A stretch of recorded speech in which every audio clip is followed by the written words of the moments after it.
In 200 meters, turn left onto Kappad Tiruvangur Road.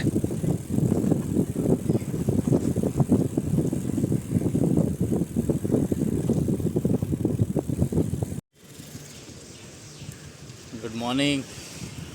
आज थोड़ा excited हूँ, जैसे किसी तीर्थ स्थान पे जाते हैं।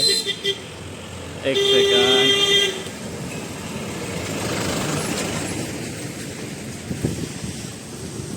थोड़ा एक्साइटेड इस वजह से हूँ कि जैसे किसी तीर्थ स्थान पे जाते हैं वैसे ही आज जैसे स्थानों को मैं तीर्थ स्थान मानता हूँ, ऐसे एक जगह पे मैं जाने वाला हूँ। ऐसा ही फील मुझे आया था जब मैं नालंदा गया था और वहाँ श्वेनसांग के मेमोरियल को मैंने विज़िट किया था, जो उस ज़माने में चीन से भारत आके भारत यात्रा करके उसने बहुत सारी चीज़ों का डॉक्यूमेंटेशन किया था और वो आज हमारे बहुत काम आता है।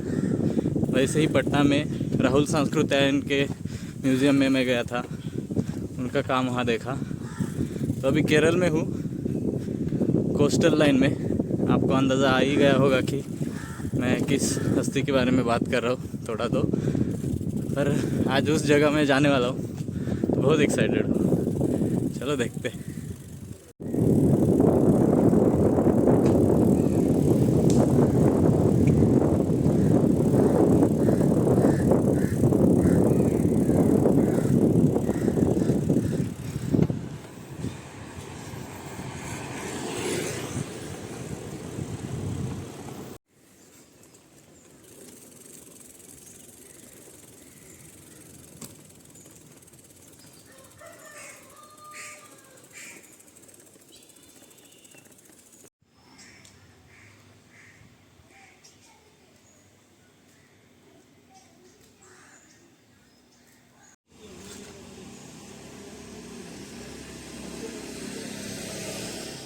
तो ये वो जगह है जहाँ वास्को दी गामा इंडिया में आया था।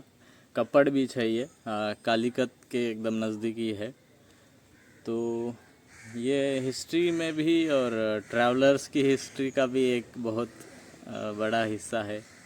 जब लोग डरते थे नई जगह जाने के लिए, ये वो उस ज़माने में जब कोई सुविधा नहीं थी, टेक्नोलॉजी नहीं थी, और वास्को दी गामा ने इतना धैर्य दिखा के पुर्तगाल से वो इंडिया समंदर के रास्ते से आया था।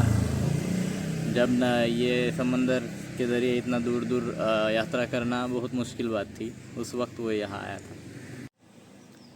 पहले क्या होता था कि जो भी भारत का यूरोप के साथ व्यापार था वो ज़मीन के रास्ते से ही होता था, और वो एक ही रास्ता था और वो बहुत खर्चीला भी था, लंबा था, और उसमें कठिनाइयाँ भी बहुत थी।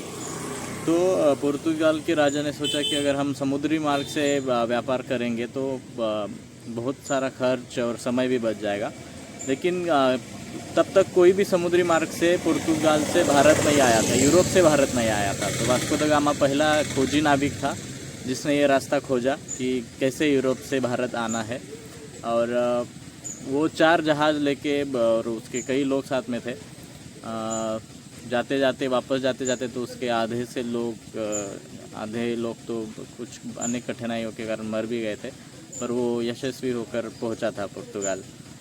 तो ये खोजी नाविक था। तो बचपन में ही ये कहानी सुनी थी पापा के द्वारा, और किताबों में भी थी थोड़ी बहुत। तो एक शायद बहुत तभी मन में कुछ था कि कैसे ये खोजी लोग दूसरे प्रदेशों में जाते हैं, दूसरे देशों में जाते हैं, दूसरी जगहों पे जाते हैं, और जिन चीज़ों को कभी किसी ने देखा नहीं ये उन्हें ढूंढ निकालते हैं। तो ये इंस्पिरेशन शायद रहा होगा तभी से। और ये कला प्रवास के पीछे भी कहीं ना कहीं उसका थोड़ा सा श्रेय मुझे लगता है कि वास्को दी गामा को भी जाता है, क्योंकि उसकी साहस की कथाएँ और सिंदबाद की कथाएँ बचपन में बहुत सुनी थी। तो इन सब के वजह से ये आज मैं निकल पड़ा हूँ भारत की यात्रा पर। तो आज खुश हूँ कि एक्चुअली वास्को दी गामा जहाँ भारत आए थे, कालीकत, जिसे मलयालम में कोई कोड भी बोलते, उस जगह पे मैं हूँ।